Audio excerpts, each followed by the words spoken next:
Thank you for that kind introduction, Barbara. My name is Dallas Ducar, and my pronouns are she, her, and hers. And today I'm going to talk to you a little bit about some revolutionary practices, or what I call revolutionary practices, but really the ethics of providing gender-affirming care.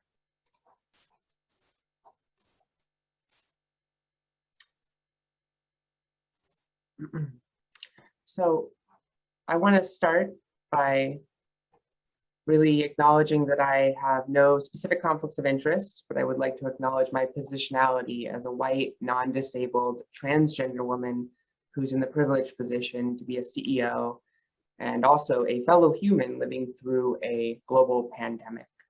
I also want to acknowledge today that I'm a guest on the unceded land of the Pecumtuck and Nipmuc peoples. And I want to thank you so much, everyone, for having me. It's really humbling to be in the company of such dedicated and inspirational academics, scientists, clinicians, and more. So I'm going to start by using a software called Poll Everywhere. So if everyone could just go online on their browser and go to pollev.com/Dallas Ducar 395, or you can text 22333 and text the words Dallas, D-A-L-L-A-S, D-U-C-A-R 395 to that number. So again, if you're joining by text, you can text 22333 and text D-A-L-L-A-S, D-U-C-A-R 395, and you'll see a little note that says that you have joined Transhealth Northampton session. Or if you're joining by browser, then again, you just go to the browser itself on your phone, perhaps on your computer, and again, type in the URL pollev.com/Dallas Ducar 395. So I'm going to review some objectives here. And first, I want to really be able to contrast novel models of gender-affirming care against traditional normative models of care.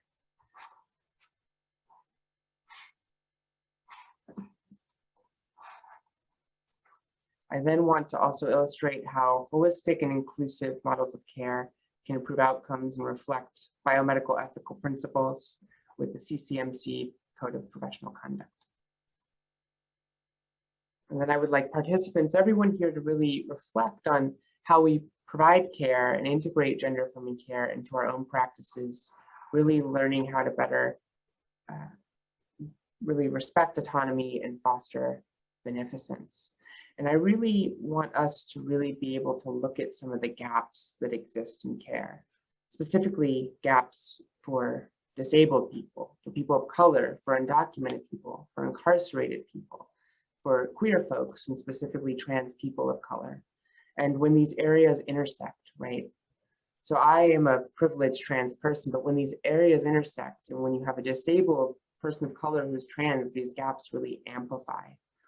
And it's no surprise then that when we speak about discrimination and lack of access and maltreatment and stripping others of autonomy, those who are most harmed are those who are most vulnerable. And today I really want to get to the essence of this, right? To how systemic oppression can really lock transgender and gender diverse people out of their own ability to be their authentic self. And then I want us all as nurses to begin to think about our own values and where our values come from and how they come into play in our practice.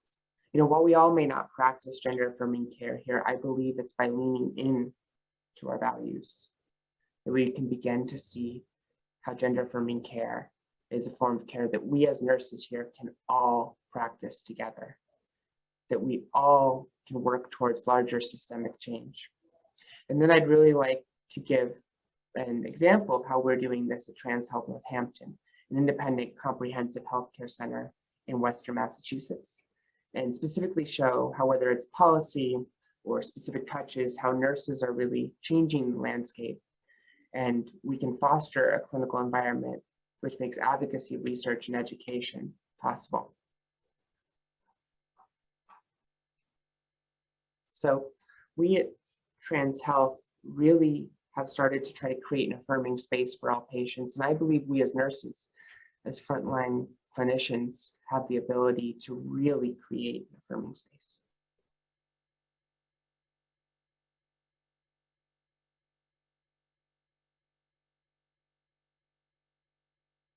And I want to start by asking a question to the audience. This will be also a way that we can test out our poll everywhere.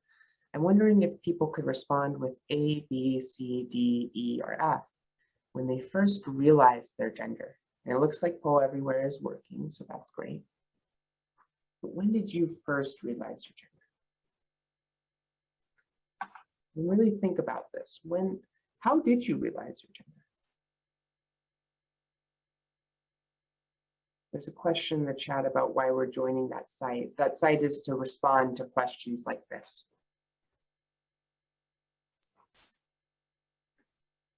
So it looks like most people realize their own gender around 0 to 12. Some few individuals realize their own gender from 13 to 18. A majority of Americans, majority of people on the planet, realize their gender around the age of 3 or so, including many trans individuals. But many trans individuals are unable to speak about their own gender due to fear of discrimination, of violence, of being cast out of their family, right? Some individuals will deal with this by repressing it, by shoving it down over time. And it's not until they reach much older ages that they're actually able to begin to realize their own gender.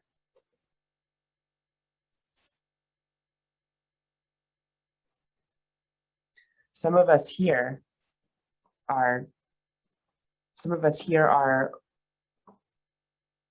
it also looks like some people are having difficulty hearing. So I'm going to speak a little louder. If you still have difficulty hearing, let me know. Some of us here also have experienced our own gender for the first time around 13 or 18 though. And this is just to begin to think about what your own journey has been, what your own relationship has been to your own gender.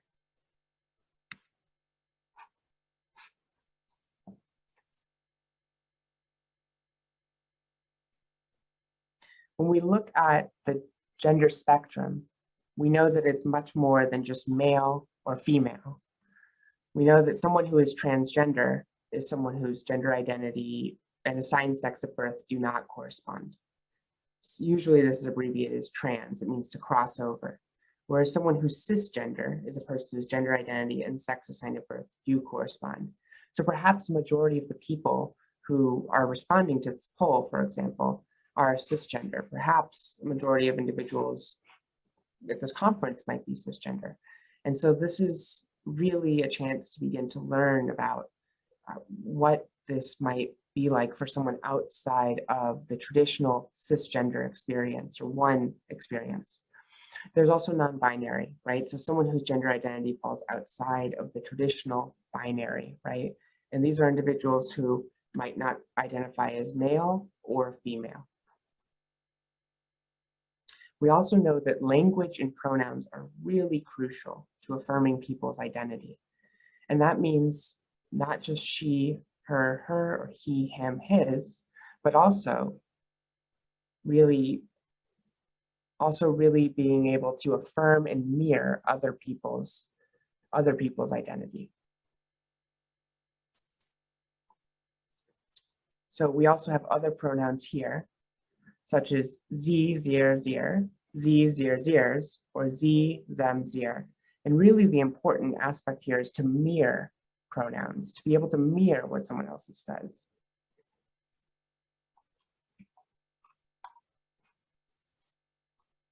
We know that words really have the power to destroy and the power to heal.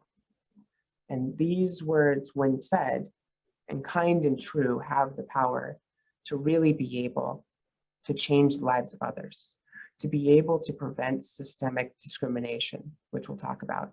The words that we use, the names that we use, the pronouns that we use, the ways that we mirror others are crucial to affirming others' identity. So this is the gender unicorn. If you've seen this before, feel free to respond in the Q&A and note that you've seen this before. But the gender unicorn is really one way of being able to describe identity, describe expression, describe attraction as well, and describe sex assigned at birth too. So when we think about the gender unicorn, we can think about gender identity being specifically how we feel inside us, who we are, right? And so some individuals may, like for myself, I may really identify here in the girl side, right? I may not identify on the male side or the other gender side. But then when we consider gender expression, right? If I was wearing pants today, in some areas of the world, that still may be somewhat feminine, right? But in other areas of the world, that may actually be considered much more masculine. And so really our expression is also contingent on the culture that we are a part of, right? The space that we are a part of. And then we have physical and emotional attraction, right? And so some individuals might be attracted to men, some might be attracted to women, to men, to other genders. And your emotional attraction might be different than your physical attraction. But importantly here, you might be attracted to women, but you might be attracted to more masculine women or more feminine men.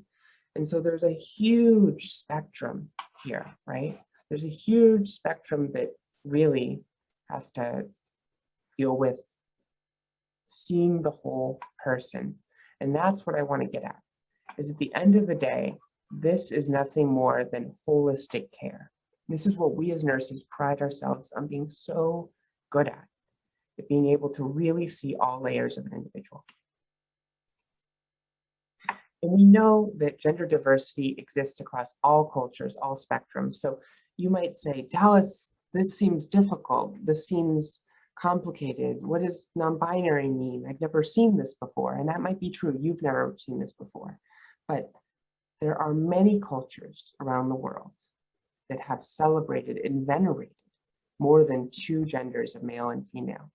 Actually, when we look at most cultures around the world, outside of Western culture, outside of European culture specifically, we know there are thousands of indigenous cultures that have celebrated other genders besides male or female. We can see some examples here on the left side of the screen.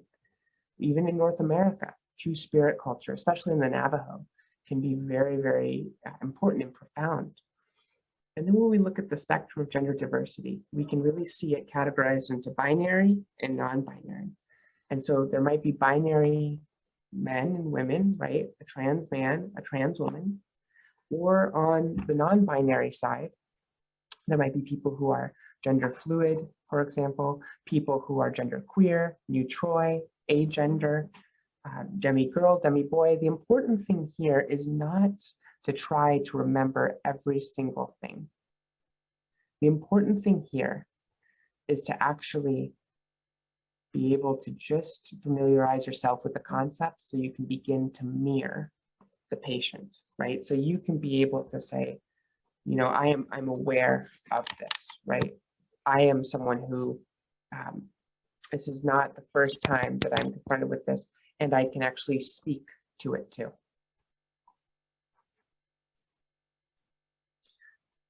So for a moment, let's try and listen to Chris Edwards here on identity. And my hope is that people are able to actually hear this. If you cannot, let me know. One thing I think people don't realize is that not everybody who transitions identifies as transgender.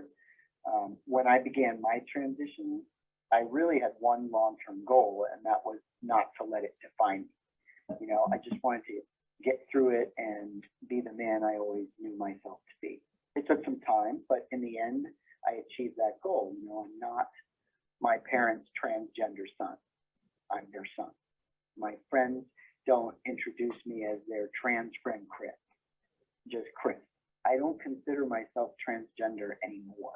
You know, the word transition means going from one place to another, and I'm there. And if I had to check a box, I would check male. I would not check transgender. To me, I was transgender. I'm not ashamed of it. I just consider it part of my gender history. I don't mind people knowing. I've never kept it a secret, but I just like people to get to know me for me first.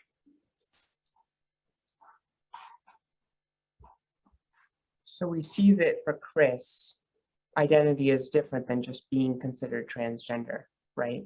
That for Chris, he is a person who happens to have had a trans experience, right? But Chris no longer identifies as transgender. And that's a key component here, is that there's not one size fits all model, right? There's a lot of variability within the trans community.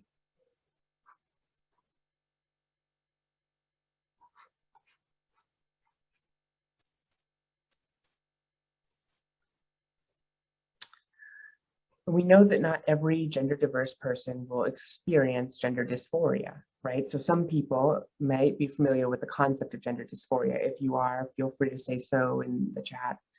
But gender dysphoria is really the discomfort or distress that's caused by that mismatch of identity and sex assigned at birth. And that is different than gender diversity, right? Gender diversity is just what we talked about, how many different people experience many different genders around the world. And this is nothing new. This has been with us as long as human history has been with us.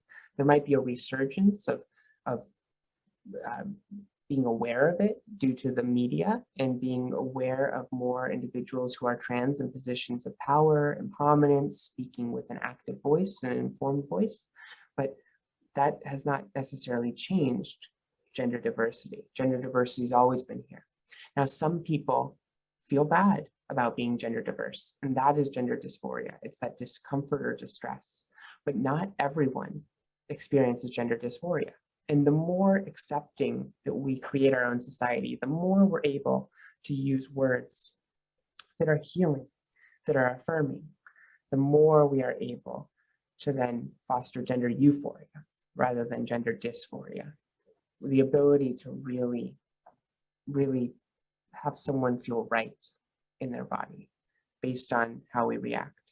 So not only some gender diverse people will experience gender dysphoria at some point in their lives, and you know, all gender diverse people do not need medical care that is specific to gender care.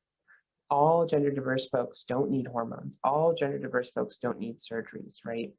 Just like not everyone with heart difficulties is going to require a heart surgery. Not everyone who identifies as trans will require the same type of treatment. And that is crucial, very important, that we all might require different patient-centered care. And we know that the development of gender identity starts early here. So around birth, we start as anyone here, as we saw actually in our polling that we did earlier. At birth, people begin to identify their own gender, but don't begin to really label themselves until 18 months or so, actually begin to assign a label to themselves. And it's not until around 3 years old or so where you start to develop the concept of gender identity. And it's not till around 4, 6, and 7 where you start to end magical thinking and gender becomes more consistent. And all of a sudden, it's no longer, I wish I was a boy, I wish I was a girl, I'm gonna pray to be a boy. But instead, it is more constant having to live with it. And that is when it can get incredibly dysphoric for so many people, especially as kids transition into their teenage years and then adolescence. But when we talk to youth, we need to know that youth are insistent, consistent, and persistent about gender identity. So what does that mean? We're listening for I am a boy, I am a girl, consistently saying it, I am non-binary. We know from the research that we cannot change a child's gender identity or sexual orientation based on what we say. That is called conversion therapy, and that is wrong. And we know that that is a type of therapy that's actually banned in Massachusetts. What we can do is we can choose whether we open up avenues to discuss gender identity, whether we introduce ourselves with, hey, my name's Dallas, I'm your nurse today, my pronouns are she and hers. What's your name? What are your pronouns, right? Leading with our name, leading with our pronouns. What's this imbalanced power discrepancy and a little bit more parity, right? Where we can help every single person be able to get to express their own self, their own pronouns. When we talk to kids, we can begin to show that we are open to talking about gender. And somatic complaints are really what we're looking for here. So anxiety, depression, changes in behavior, bullying, all think about gender identity. But what we know is that you can be someone who saves someone's life. You can be the first chance that some kid has to be able to talk about gender identity. And we know that watchful waiting is not benign. That just saying, oh, we'll give the kid a couple more years just to really see if they really, really feel right here, that is traumatizing. That will harm lives. And so instead, it's about starting a discussion early on. We're not talking about starting hormones or starting surgery early on, but just starting a discussion. And the most current and robust evidence we have right now is to value the child for who they are right now. If we don't, kids are going to come up with strategies as they come into adolescence and adulthood. Strategies, defense mechanisms to try to protect themselves, because we as humans are really good at protecting ourselves. So that might be avoidance strategies, running away from stressors. That might be withdrawal, right? So pulling away from others. That might be self-attack. So having mean, diminishing, insulting thoughts of oneself. Or that might be attacking others, right? So projecting towards others, having anger towards others. And I just want to talk a little bit about the importance of this care for trans and gender diverse kids. For those of you who do not know, trans and gender diverse people, if they want to change their passports, the state had mandated prior to the Biden administration that individuals had to have a letter from a healthcare provider to be able to change their gender marker. Gratefully, this is changing under the Biden administration, but we still need to go to a healthcare provider for a letter to access basic services and other forms of ID in many states, which is its own indignity. I like to tell the story of a little girl who lived in Northampton, Massachusetts, where Transhealth is located, and a family who moved to Northampton for its own progressive culture. She was a little trans girl who came out at the age of 3. She was insistent, she was persistent, she was consistent in her own identity. And no one would have thought she was trans if it wasn't for her passport. This was around 2016 when President Trump had been elected, and many of us in the trans community were living with a terrible, very founded fear that our very life was on the line.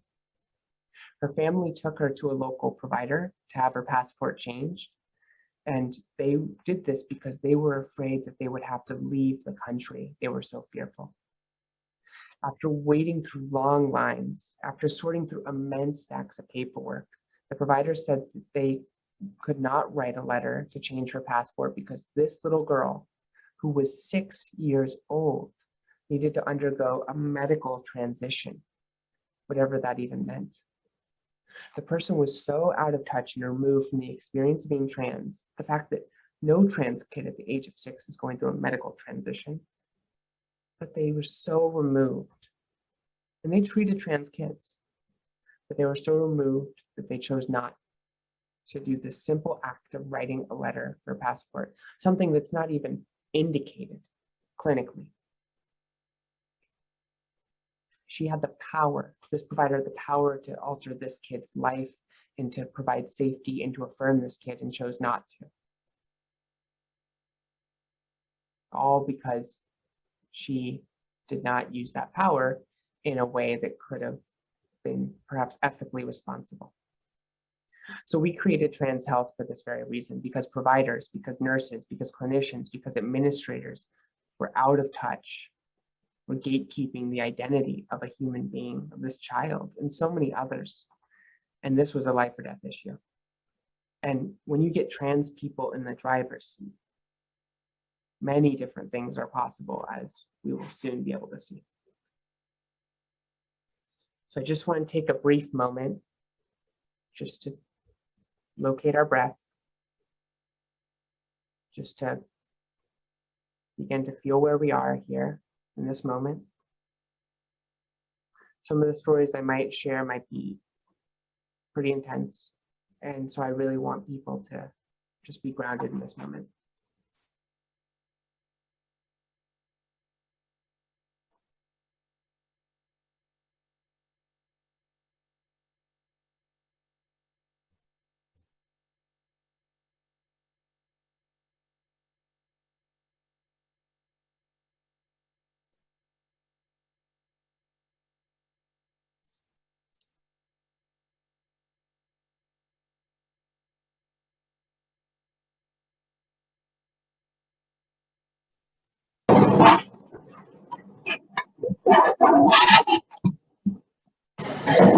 I'm going to try a different audio input here. I'm going to see if this sounds better. So why does this matter? We know this matters because we live in a society where many people to this day believe that.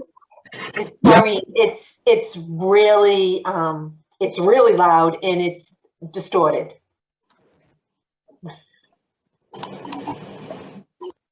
All right, I'm back to the previous sound right now, hoping that people can hear me again. If there's any issues with sound still, let me know. I can hear you. Okay, thank you. So we know that we live in a space with many different Americas, and where many individuals believe that consistently that transgender individuals are invisible or not worthy of rights. That binary and non-binary folks are at a much higher risk for psychological distress and suicide. And there's nothing inherent in us, nothing intrinsic to transgender and gender diverse folks that makes it this way. This is an issue with the systems in place. This is how we internalize external systems that exist in the world, often created by white, non-disabled, cisgender, straight folks, especially through by no means of their own exclusively, so no means exclusively men. But I believe it's through activist nursing that we have the power to make this world one that is kinder, more compassionate, and more affirming. And I'd like to start by analyzing some of these structural barriers that have been recently created in maintaining gaps. I want to credit Chase Strangio from the ACLU for making this public, and I want to draw our attention to the first time in the US when biological sex as a term was used in law, which was in 2016 when North Carolina passed HB 2. Prior to this, sex and gender were actually used interchangeably in the law. The concept of sex and gender were not disputed at all. There was no concept of biological sex. And in legal terms, this was just used in a haphazard way starting in 2016. And it was used for the sole purpose to exclude trans and gender diverse people from spaces, and is now being used in sports bans, healthcare bans, locker room bans, and more against transgender individuals. This is a clear way to define protections for anyone except for trans people. And we know that LGBTQ people in general have been victims of systemic oppression. And we see that trans and gender diverse people are able to specifically be targeted now. And they become a target as more legal protections get removed. So why am I talking about the law? Why am I talking about politics? It's because all of this is related and directly affects the health and wellness of our transgender patients. And we live in America that hasn't changed that much since 1861. This is a map of the United States in 1861. This is a map of the country in the last election. And we continue to see divisions among similar lines, with the South still fighting against liberation. It's not the people of the South, but it's many individuals who've been disenfranchised, Black and brown citizens specifically. And we see LGBTQ folks who have been minoritized disproportionately across the country. Again, politics matters here. We are seeing legislatures that are banning access to the very healthcare that I am talking about here, that are making it a felony. I wish I didn't have to talk about politics, but it is impacting the life and liberty of trans individuals in these areas. And it's not just in the South. We're seeing trans and gender diverse folks being attacked across the country. Even when we look at the red states, the red areas here, New Hampshire, even parts of Massachusetts, Maine, we're seeing policies that are introduced to attack trans and gender diverse individuals. And we know that whether it's Florida, whether it's Arkansas, that there's many places where we are seeing athletes banned, healthcare banned, trans people being excluded from society. But we might want to think that this is just politicians, perhaps. But this is really not just a partisan issue. Many members of our own professional communities, people who have taken oaths to be healers and to do no harm, are directly perpetrating harm to the most vulnerable.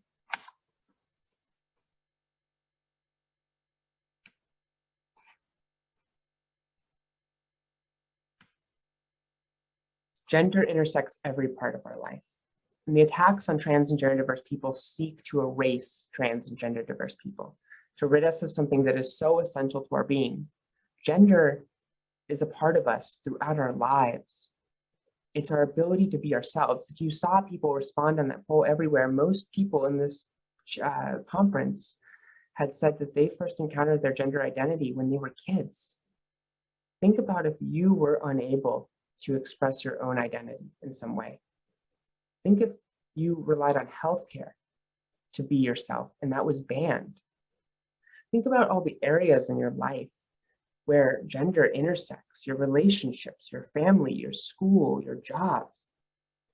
We know that gender impacts every single one of these areas. And because it touches every facet of life, whether we like it or not, removing protections for trans and gender diverse people removes the very ability to live that life. So I just want to show a quick photo of Northampton, where Transhealth Northampton is located. And again, just taking a deep breath.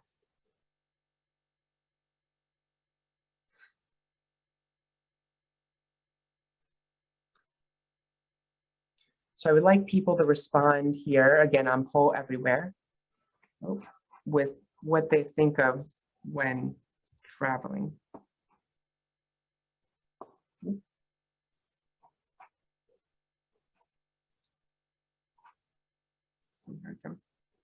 Apologies.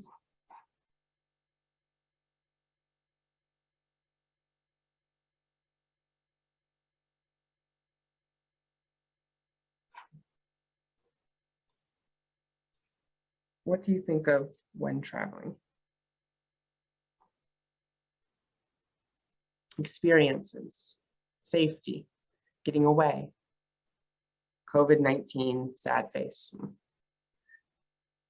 Safety, adventures, safety.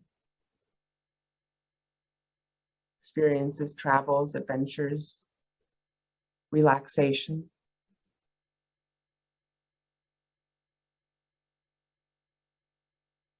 Sun, safe.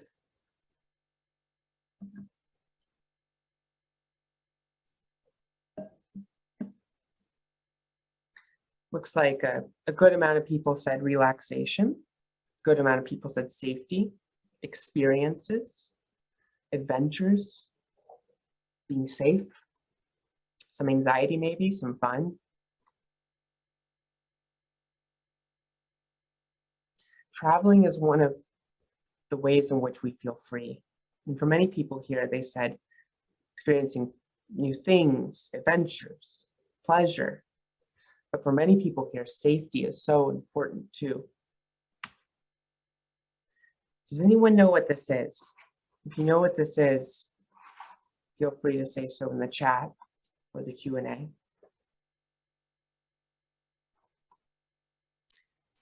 This is a TSA body scanner. It looks like Kristen is aware it's an airport scanner. And this airport scanner, as you walk in, you pick either blue or pink. September 11th, which recently happened, marked the moment in American history when the government expanded a surveillance power beyond the scope of what Americans had ever experienced before. And since then, we have seen technology and procedural systems develop to disproportionately affect people because of their gender, race, ethnicity. Muslim individuals, along with other racial and ethnic minorities, are overtly profiled, harassed, and unable to travel freely. Our new systems of what we might call hyper-surveillance often lead to traumatic experiences for millions of transgender Americans who are forced to walk through body scanners yearly while a TSA agent guesses their gender, guessing it based on what you look like.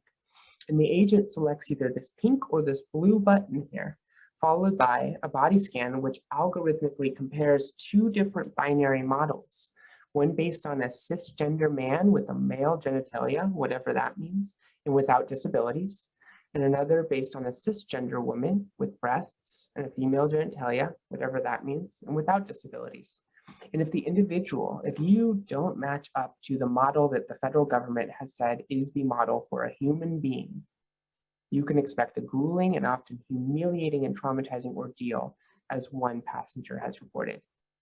In public, a ProPublica investigation found that many transgender travelers are subject to misgendering, invasive screenings, and unwarranted exposure of body parts. And trans travelers have called for a change in policy, but have seen little reform. We see this self-reinforcing loop that preys on those who are not in positions of authority. Diversity, identity, expression get corralled into myopic categorizations decided by those in positions of power. And these categories are deemed a threat because they are different. Because they're different. There were no trans people at the table deciding on this system.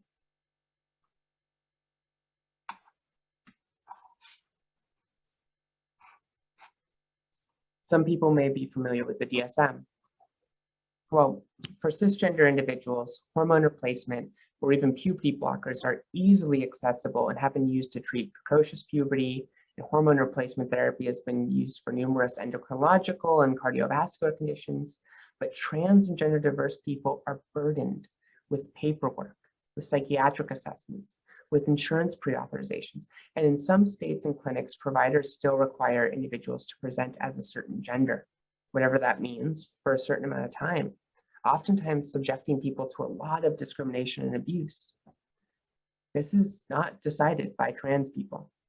Generally, cis straight people in power, politicians, clinicians, administrators, academics, insurance company executives, have created systems that constrain the ability for us to be our authentic selves.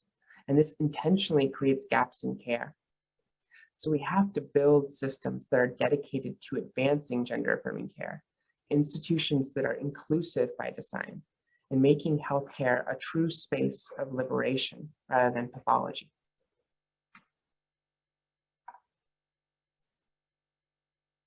So taking a moment to breathe again. Someone in the chat said, an anonymous attendee said, I had no idea that's how scanners worked. Think about how many other things that are monitoring your life or allowing you to have that freedom, right, of travel or other freedoms that you might not know how they work. And ask who's at the table deciding those things. It's most often not trans people.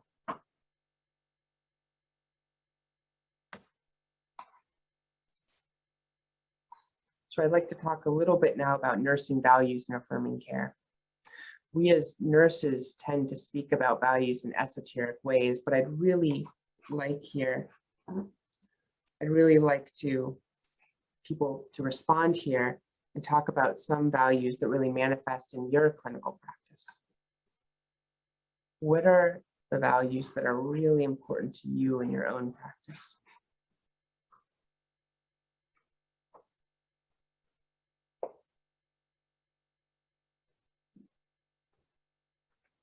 We have equity, integrity, non-judgment, active listening, respect.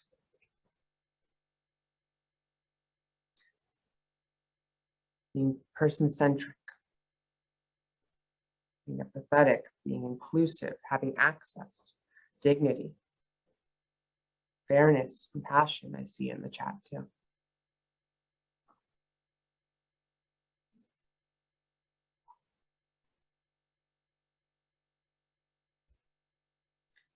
So I'm going to be speaking about actually some of these values that are right here. We'll be speaking about justice, or someone said access here. Someone said person-centric. I might call that human dignity. Might also call that autonomy, right? Respect for autonomy, which we see here. Integrity, we'll be talking about, and altruism.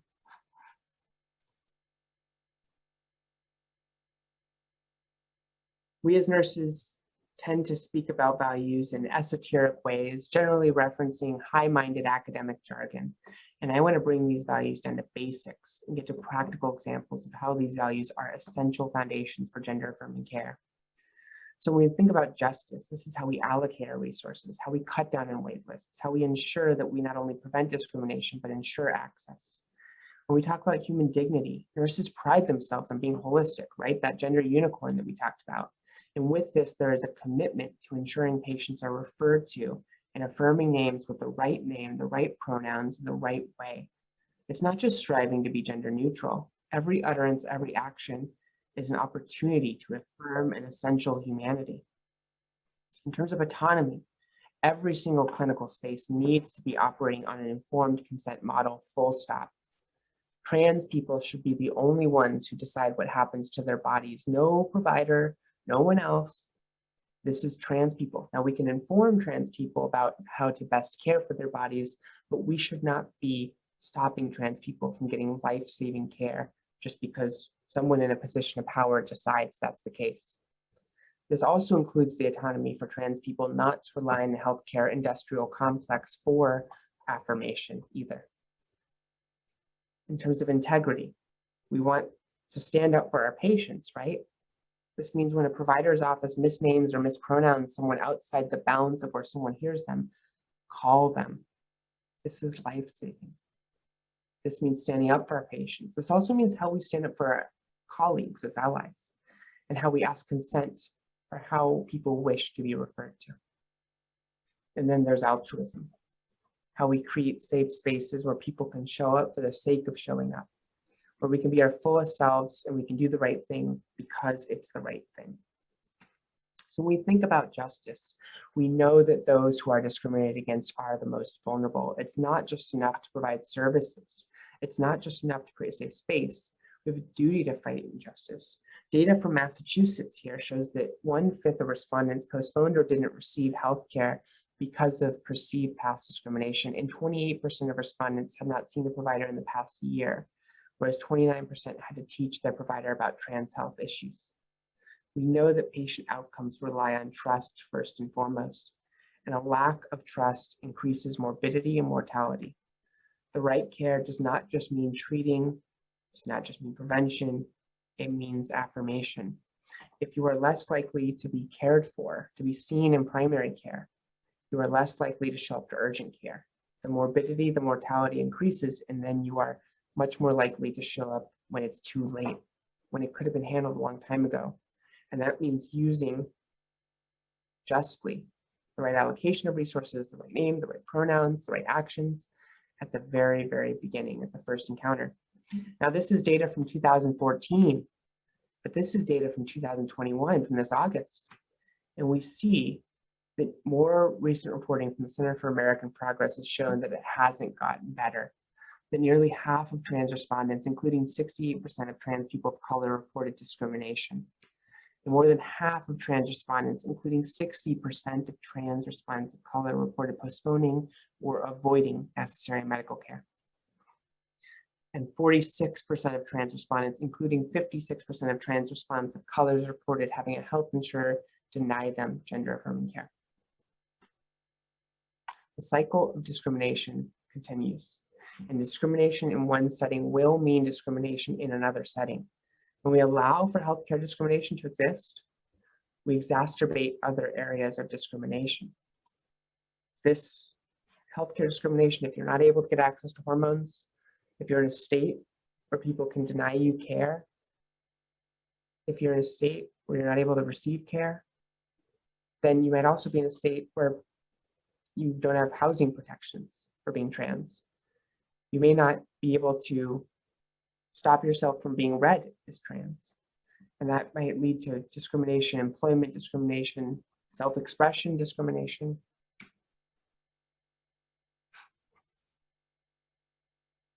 When we look at human dignity, another nursing value, this really means holistic care. We as nurses are really good at this. We pride ourselves on being holistic. And this means it's a nurse's duty to understand what each layer of a person needs. The biopsychosocial framework, the very identity of an individual, to learn someone's life story and to look for where one has been resilient, to not rely on pathology, but to see the person and to be open to the many different ways of being human. When we talk about autonomy, it means consent, consent, consent. It means asking for consent all the time. How we speak, how we chart, what we touch, asking for permission from a human person and informing to the best of our ability. Our EMRs go everywhere. Who we bring into the room matters. How we address the patient in public matters. We need to ask for consent. And in terms of altruism, we're not just creating a safe space, we're creating an emancipatory space, a space where someone can be their most authentic self. This means providing gender-affirming healthcare because it's the right thing to do. To create a space of healing, a space of growth, to know that trans rights are human rights, full stop. And at the end of the day, no amount of data is needed to prove that. This is just it. Trans rights are human rights, and this is essential in of itself. We're not just working for the safe space or the aware space, but a space where our patients can be creative, authentic, explorative. And isn't that what we want for all of healthcare? Isn't this the ideal space anyways? I believe that gender-affirming healthcare is not just a type of healthcare, but it's a model for all of healthcare. And then there is the whoop and the wharf of all ethical principles, integrity. This is the basic reason why we do what we do. And without integrity in the system, there's nothing. We are nothing. If we don't exist in a system, an institution, in a unit that has integrity, we are nothing. If we don't show integrity, we are nothing. It's how we act when no one's watching.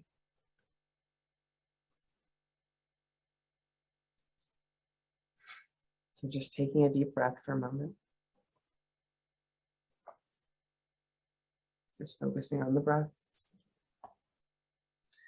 Now I want to present one example of one way in which we have just started to change how healthcare can look in Western Massachusetts. And I want to tell a story of Transhealth Northampton. While we started on May, we're now on track to see over 500 patients by the end of our year, surpassing our own goals and expectations. I'm not saying that we should all go out and build our own clinics. Instead, I hope that Transhealth will be just one of the many examples out there in working to close gaps in gender-affirming care.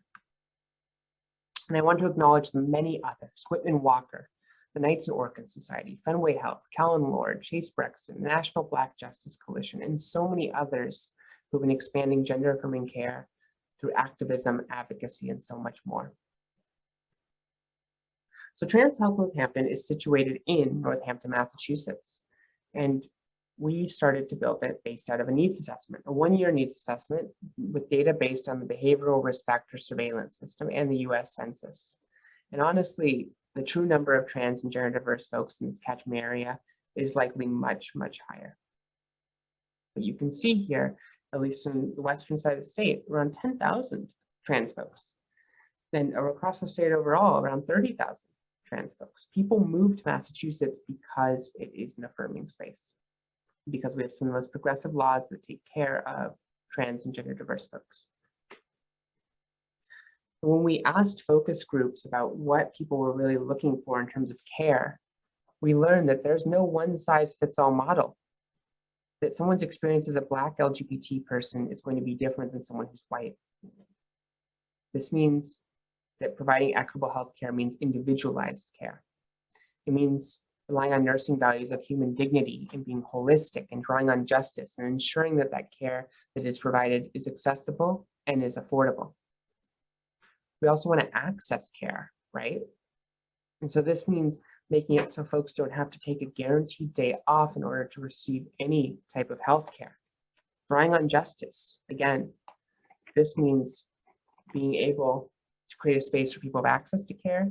Telehealth has helped here, but it surely does not solve every access concern. This also means providing affordable care, right? Another justice issue. The most discriminated against are not going to be able to afford care, and so we need health care for all. And this must be reflected in values and actions and policies. This also means creating spaces where people sail, not sink. As this one quote said, there was one provider who was trans and he was in a life raft in the sea, and the life raft kind of sank because there were too many people on it. The current healthcare system is one that generally requires privilege and sacrifice to become a key player. And many hospital leaders tell clinicians, and many clinic leaders tell clinicians that they should be valued for their resilience instead of valuing the system's resilience, right? We need to nurture our current clinicians and our student leaders to ensure people feel supported, seen, and advocated for.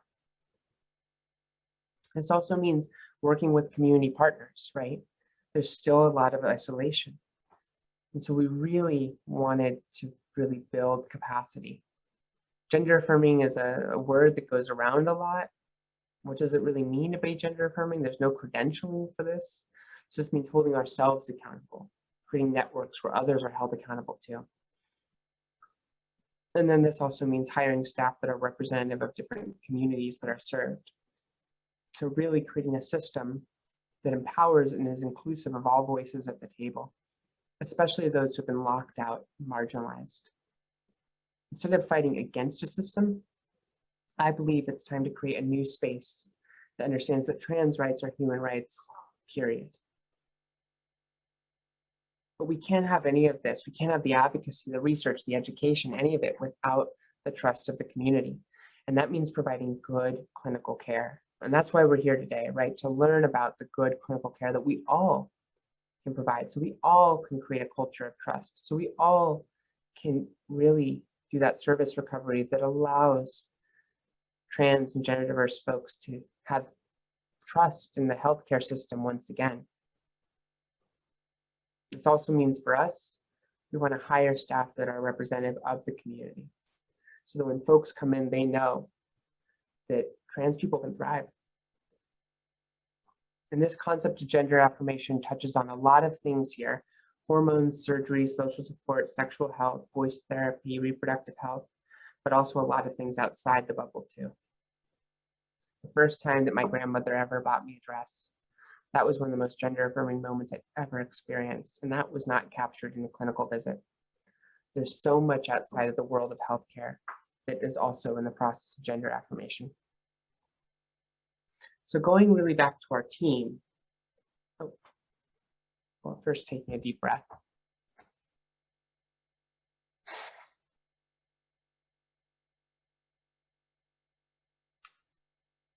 And now going to our team, I wanted to talk a little bit about how we created this, right? So when we started, we came together and began to literally build workflows with cards. We all came together and we're putting things together. These are all nurses, social workers, our COO here, all together, building workflows together, being creative and trying to create something new.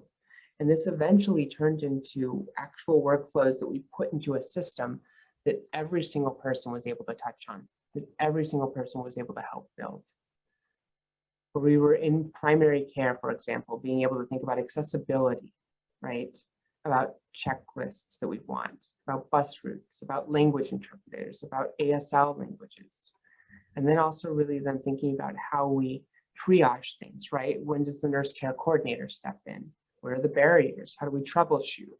What has been given, what has not been given?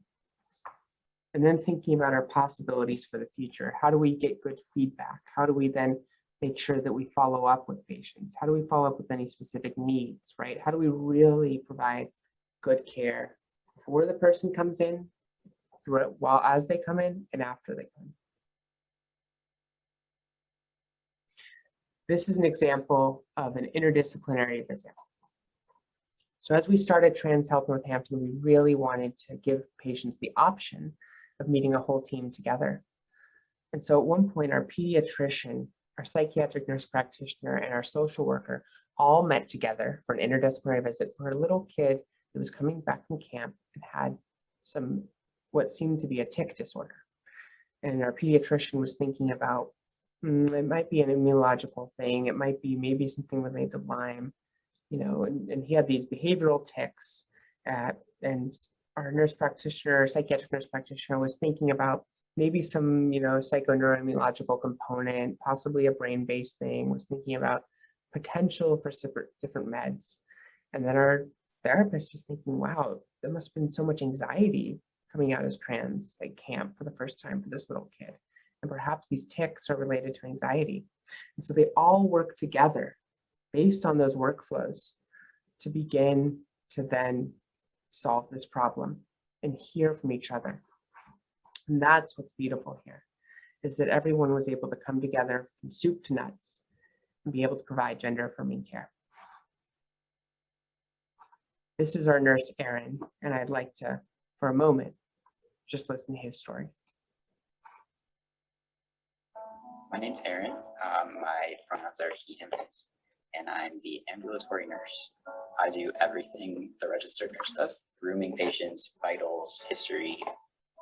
I'm from a small town in the Berkshires, and they really didn't have any education, any services. I had to Google what transgender meant. I want to be there for people that are having a hard time finding healthcare and who deserve to be helped. So from the very beginning, we wanted to really center the voices of those who have been a part of this journey, those who had really experienced it. And Aaron actually came back into our waiting room one day about a couple weeks ago, and after going to the dollar store, brought in unicorn chalk and markers and a table that he built and pride flags and these condoms over here, and really wanted to create and build out a welcoming space. And this is because we had people that were really dedicated to this work, that were deeply invested in this work.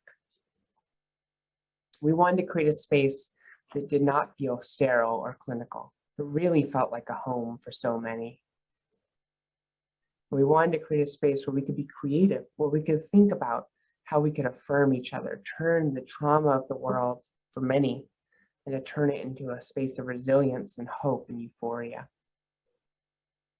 This jar right here, for every misgender that happens to say to one of our staff or, you know, accidentally to a patient, we write a positive affirmation there. Or our pediatrician likes to actually suggest that kids have this jar, and whenever their parents misgender them, the parents have to put $1 in. The kids love that idea because they would get rich quick. But it's a way to turn a source of powerlessness and struggle into hope. And here's some example of our therapy rooms. Again, spaces we really wanted to make feel like home.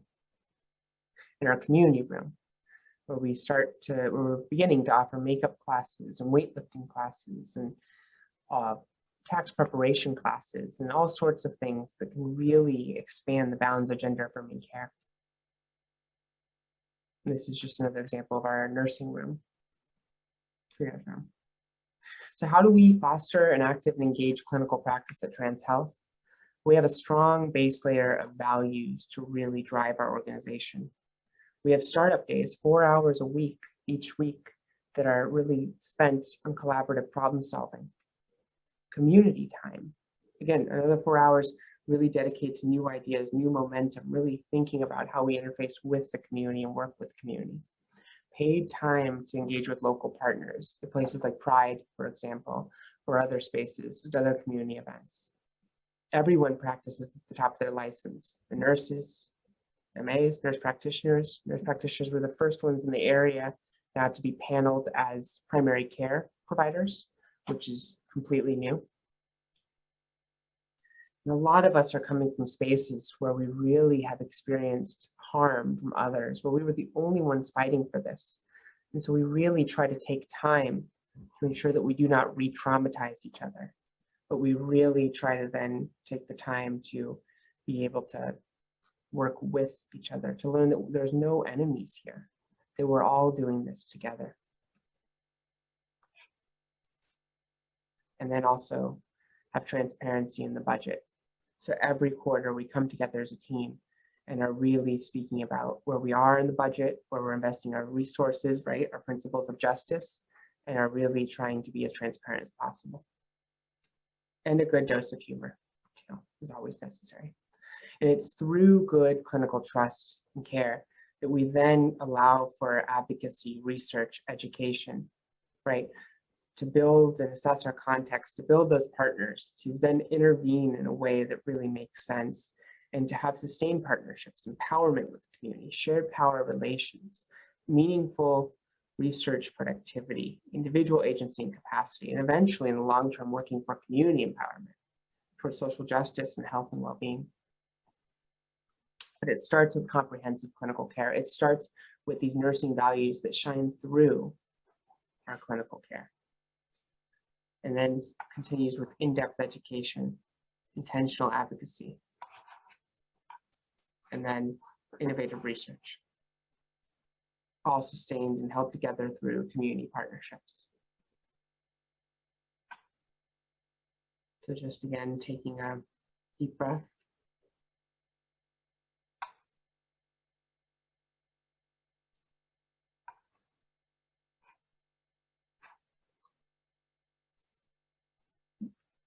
And I'll now talk a little bit about how we try to foster gender-affirming care.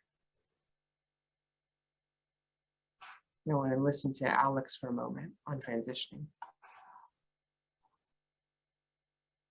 I was having a conversation with one of my coworkers the other day, and she was saying, last week I didn't see this little mustache on your face, but now I do. And I was like, well, I also have 4 chin hairs, so TBD on that, you know, it's coming. There's this new part of me that everyone is seeing while I'm taking these hormones. My transition is fully on public display right now. All my acne, my voice cracks. So I don't really get a break from that piece of myself, which can be exhausting. But I do feel like I'm the same person now. It's just that everyone sees me how I saw myself as a person. Before, I felt pretty invisible. I almost felt like I had to convince people of myself, which is not something many people have to do. Or convince them like, hey, I'm actually a man, I'm not a woman. But now this burden of, do I need to explain who I am or show my birth certificate or my license or some form of documentation or have somebody else validate who I am when I meet somebody new? It's so relieving not to have to do that anymore. Like now I feel that there's not a question about if I'm a man or woman, which has been so freeing. So it's nice that people see me the way I see myself now.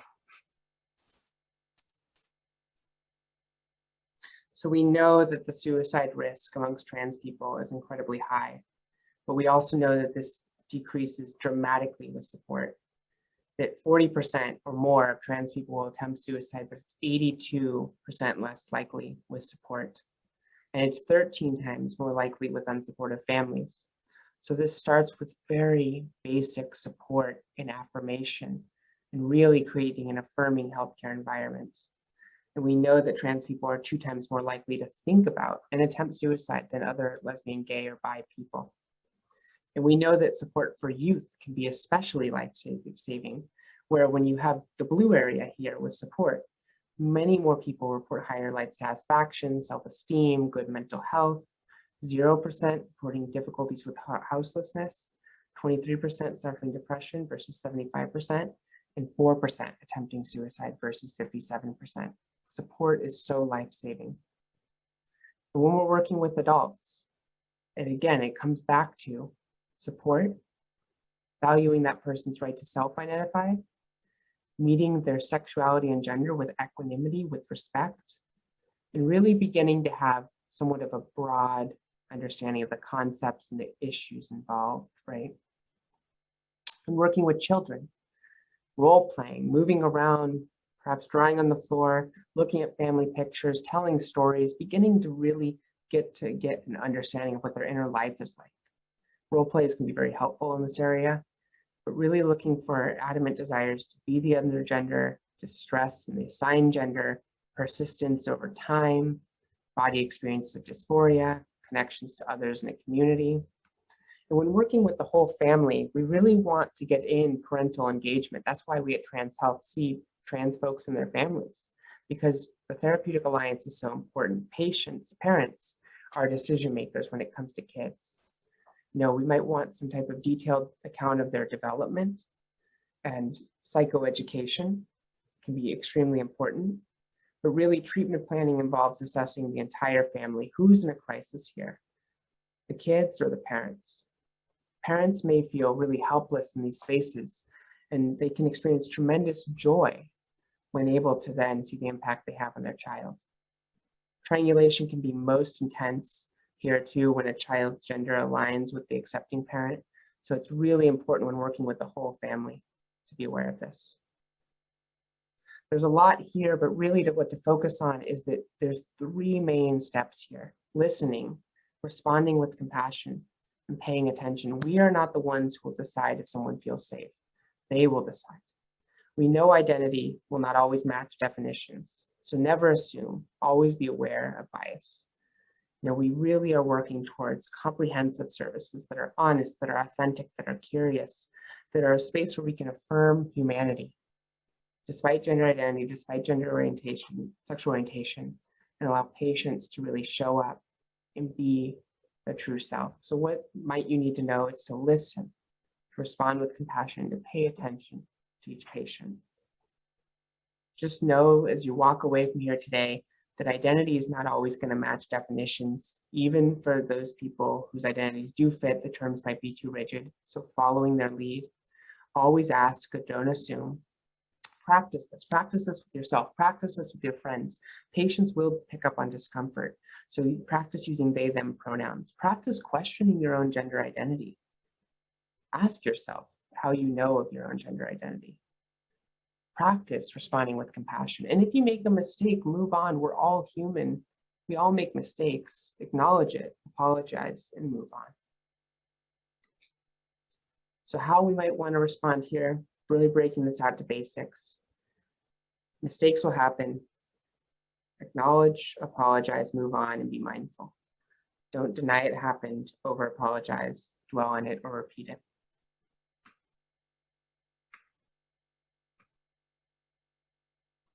So really here, we're working on how we are able to empower ourselves, how we're able to empower our patients.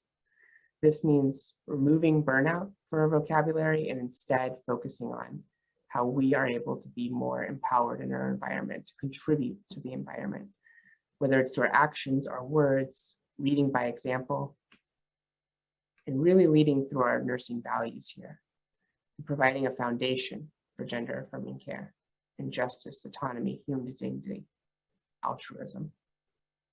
To experience joy and human dignity, to fight for our patients' right to experience joy, justice, to inform how we hire, how we practice, to build a team that reflects diversity, altruism, to care for others because it's the right thing to do, to see others, to honor their choices, to support them in achieving goals. Autonomy, to stand for new ways of delivering healthcare, to empower staff, patients to imagine what patient-centered care can be. Integrity, to really begin to operate in a space where you are held to your own standards. So the system is held to standards, that we're all able to hold ourselves to a higher accountability. So I want to leave people with this picture right here. And I just want people to think about, what do they notice in this picture? What strikes their mind? What do you think of?